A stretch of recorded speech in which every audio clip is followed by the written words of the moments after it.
Howdy, my name is Peter Evans, Howdy, my name is Candy Curtis. and today we're talking about improving urban infrastructure. So, the grand challenge that we chose was improving urban infrastructure, which includes anything from roads to the electric grid. Right now, not enough money is being spent on infrastructure to fix what is already broken, and things are continuing to break. Um, in our solution, we're focusing mostly on roadways and buildings, which are built usually out of concrete. The specific material that can solve this problem is self-healing concrete. Self-healing concrete can fill its cracks in without human intervention. The way that self-healing concrete manages to repair its cracks independently is through the introduction of bacteria that excrete calcium carbonate. The introduction of calcium carbonate into the concrete helps it to fill its cracks and make it watertight.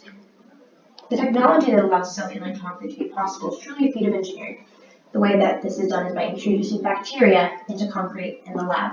Bacteria are cultured in a lab environment and are immobilized through some immobilizing agents such as silica gel in order to protect them from the harsh environment. Bacteria then mix into the concrete and the whole mixture is allowed to cure.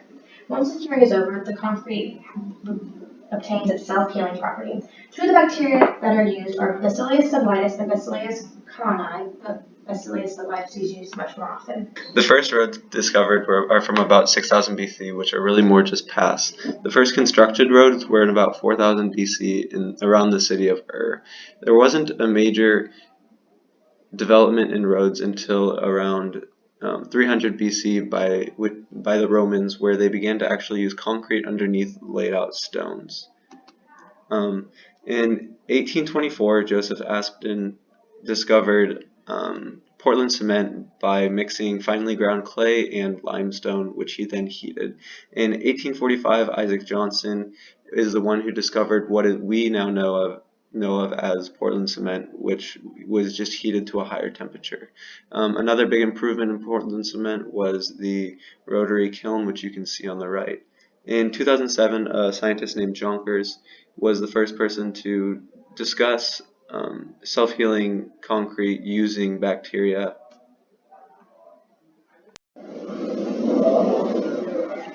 are a lot of things that self-healing concrete can be used for in the future. One of these structures that could benefit from the use of self-healing concrete are dams, where cracks are likely to form and the material needs to be watertight.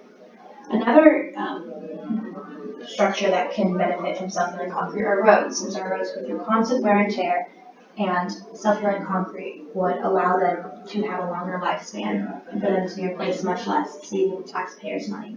Self-healing concrete can also be used in a variety of other structures, such as bridges or skyscrapers, to help keep them watertight and to keep them standing for much longer.